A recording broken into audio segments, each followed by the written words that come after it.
Hi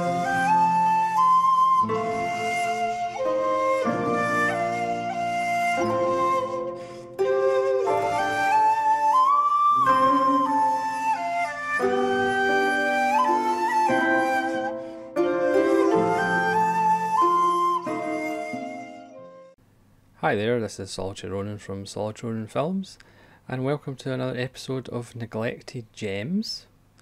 Today's Neglected Gem is My American Uncle from 1980, directed by Alain Resnais, or Alain Resnais, or Mon Oncle d'Amérique. This is a film that I've mentioned before. It's in my 150 favourite film lists from last year. And it's also featured in films that deserve to get a Blu-ray. I believe there is a French language only Blu-ray of My American Uncle.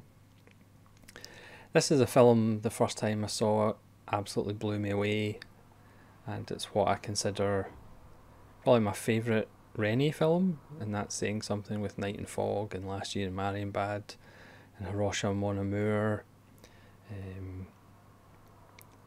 He has lots of films. One day I hope to do a series on Alain Resnais. I've got some, or Resnais, sorry. I do have some of his films in my backlog, and some of his other films are quite hard to get. But for me, this is truly his neglected masterpiece, because I do think it is a masterpiece. It's a film that will kind of make you think about your own life and the decisions you've made in your own life and your behaviour. I was first introduced to this film by Mike Hodges, director of Get Carter and Flash Gordon, of course. I believe I first saw it in Film 4 and he did the introduction to it. So pretty much if it's good enough for Mike Hodges, it's certainly good enough for me. And it absolutely blew me away. Now, there is one aspect of the film, it's a device that Resnais uses that some people might think is a bit of a gimmick, but I think it absolutely works brilliantly because of the subject matter in the film. But again, if you've seen the film, you can let me know what you think of that device. I'm not going to bring it up, I'm not going to go into spoilers for that device.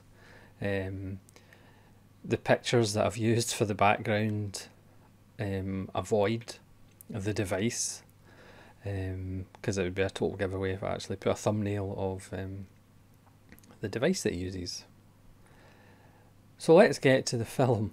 This is a perfect film as well to show somebody who thinks they're special, somebody who thinks they're unique, somebody who thinks they have no ties to genetics, they have no ties to all the human behaviour that has come before them for millions of years.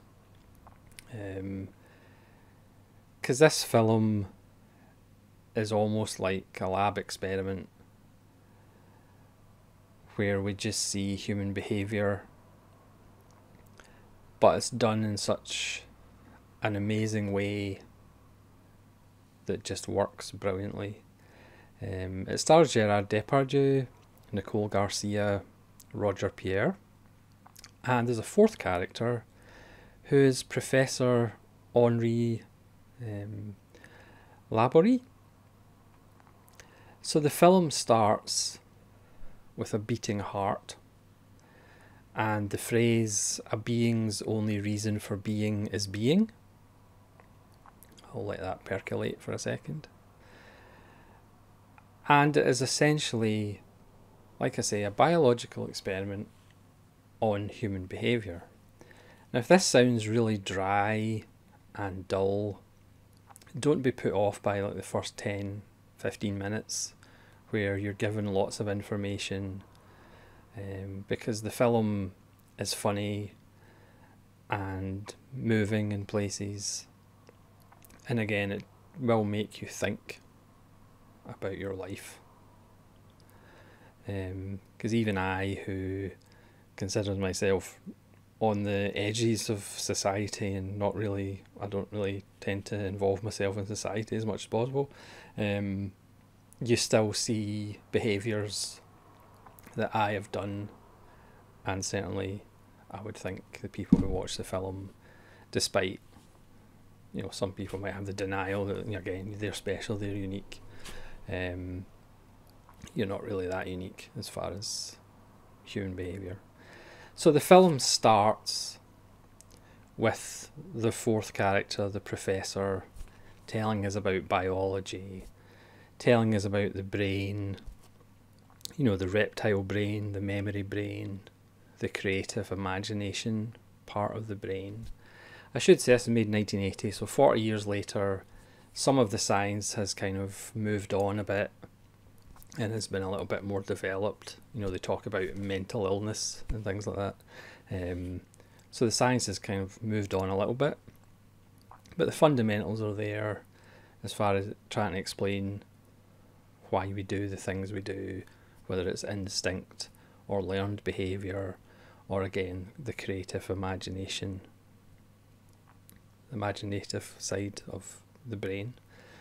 So we are assailed by still images from nature for like the first 10-12 minutes. Still images, we hear these three voices, four if you include the professor, and they're telling about where they were born and when they were born. So the start of the film can be a little bit disorientating. And then we realise that these three voices are our three main characters. So we have Rennie, who I guess is essentially kind of upper class character, who his family owns an island which features in the film. He grows up to be a minister and then control of a radio channel, and then later becomes a writer. You have Janine, who's a secretary and part-time actress who becomes a moderately successful actress. She ends up having an affair with Rennie. And then we have with Jean, I apologise. Jean is the upper class character. Rennie is Gerard Depardieu's character, who comes from a farm. He's a working class guy, and he becomes an accountant at a textile mill. That is more exciting than that sounds. And he eventually crossed paths with Janine. So the three of them, even though they're disconnected at the start, they become connected with each other, along with this fourth character, the professor, who is always giving voiceover and talking about behaviours, and then we see the behaviours being played out by these characters. So you would think these methods and kind of tricks that Rennie uses would be distancing, but they're not. You are engaged because, again, certainly for me and Mike Hodges, you do see yourself in some of these behaviours, because again, these are inherent behaviours in human biology that you can't escape: flight or fight, inaction when you know there's no way out, essentially, just shutting down. But it's done in such an imaginative way by Rennie. Another trick that he uses, or another narrative tool that he uses, is each of the characters, when we have their little bio at the start, I mean, it's an amazing way of getting rid of exposition. There's some flashbacks to each of their childhood, but the way they give a voiceover to their own lives at the start of the film is an interesting tool. But we find out each of them has a favourite actor or actress. So Jean's is Danielle Devereux. Renee's is Jean Gabin. And Janine's is Jean Marais. And what Rennie does is, at key moments, when there's an emotion or something happens, we see a clip from one of the old films of one of these actors, and then we see the character, their version of it. So, for example, at a time of crisis, we'll see a clip from an old black and white film of Jean Marais jumping on a horse, and that's when it's intercut with Janine jumping in her car, or you'll have Jean Gabin turning on a dime, and then we'll have Gerard Depardieu turning on a dime, or even just giving a look, and then it cuts to their favourite actor giving a look, which again, there's a few things in the film that you either go with or you'll just be like resistant to, especially the big device that he uses 3/4 of the way through the film, which I'm not going to talk about. But this thing with their favourite film actor for each character just works brilliantly for me. Again, you might disagree, but it just works so beautifully. So that's like another wonderful part of the film. Again, for me, if you took the professor out of it, if you took the device out of it, if you took the favourite actor, old black and white film footage out, it would be a completely different film, and I don't think it would work as well, because again, the subject matter is dry. You know, there's a lot of scientific phrases by the professor, because he does go on a little bit about human behaviour and such, and biology, but because of those techniques that Resnais uses, it just brings the whole thing to life. And again, for me, the device that he brings in 3/4 of the way through, you know, you could maybe guess what it is, but the way he actually does it is wonderful. Just elevates the whole film. So a film that could be dry is funny, it's moving, it's also still relevant. You know, at the end of the film there is still a message about, you know, if we don't use our brains properly, we're never actually going to change, and of course 40 years later, surprise surprise, we haven't really changed. Just as an aside, I happened to pick up Friendship's Death, which was just recently released on BFI with Tilda Swinton and Bill Patterson. I was going to do a video, but I didn't want to do another Tilda Swinton video. People would think I'm biased towards Tilda Swinton or anything, which I am. But that's a wonderful little film, kind of made in 1987, set in 1970, about the PLO and the Israelis and Jordan, and watching it in 2021, and absolutely nothing's changed. So it is, so back to My American Uncle, it is kind of depressing on one hand, the fact that human beings will never change. Like I said, these behaviours are instinctive, these behaviours are continued to be repeated. Again, you might not recognise yourself in all the characters, but you will recognise part of these characters in the things that we've all done when situations arise, like competition, rivalry, lies, truth. It's just an amazing film, because again, we like to pretend we're special, we like to pretend we're different, we like to pretend we're unique.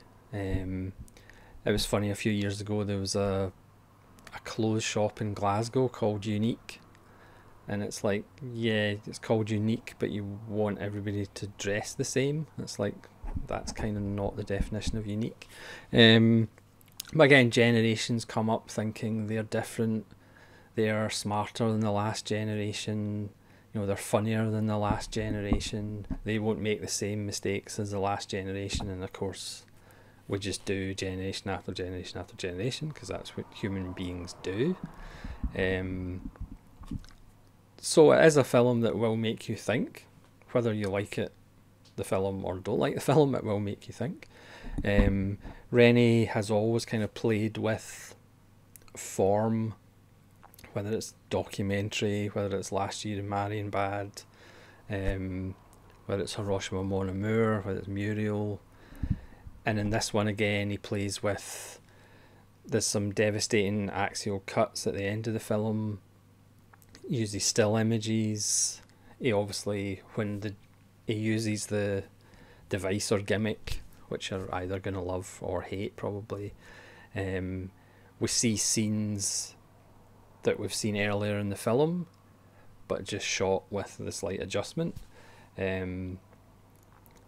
We see the same scene from earlier in the film, but just from a different angle, or a different perspective.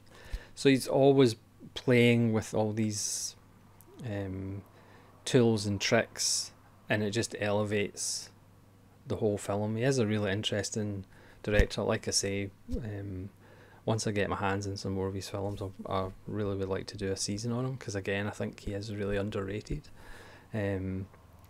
Perhaps because he does lots of different things, and he doesn't have a particular one style that he uses. Obviously, I think Mon Oncle d'Amérique sometimes gets kind of overlooked by Jacques Tati's Mon Oncle, and they think it's a completely different film, which it obviously is. But the title, My American Uncle, is just this idea of, you have an uncle that went to America and became successful, and any day now he's going to come back and take you out of your life and give you the answer, or in some case kind of be the gold king, tell you where the treasure is. But again, this is just an ideal, because each one of the three characters, even though in simplistic terms one of them's upper class, one of them's middle class, one of them's working class essentially, they all want to escape that life. So Renee, for example, Gerard Depardieu's character, who I'm not a huge fan of, Gerard Depardieu, but he is fantastic in this. He grew up in a farm, but he's like reading books, and of course that's kind of frowned upon. And his family, you've got to stay on the farm and just, again, stay in your lane. Janine, who dreams of being an actress, again, her father's like, you don't do that, you get a proper job. And even Jean, who's kind of the more well-off member, he dreams of being a writer originally, and eventually it kind of does that. But again, his family's against that. So again, it's something that's universal, because many of us probably have made decisions that our family doesn't like. So the reason I think My American Uncle is a masterpiece, there's several reasons, but one of them is the universal nature of the story. There's a lot of my favourite films that you can't really relate to the character or the character's journey, whereas this one you can relate to certain behaviours in the film, because it's basically 2 hours of truth, even though there's some biological jargon thrown at you and stuff, but at the end of the day, it's the truth of our behaviours that we just repeat over and over and over again. Again, despite the fact we're special.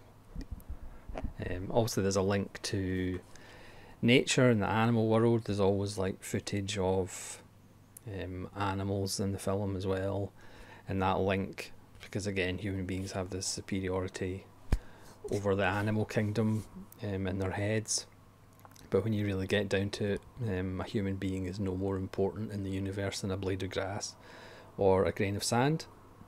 But tell that to somebody who thinks they're important, they don't really like it that much.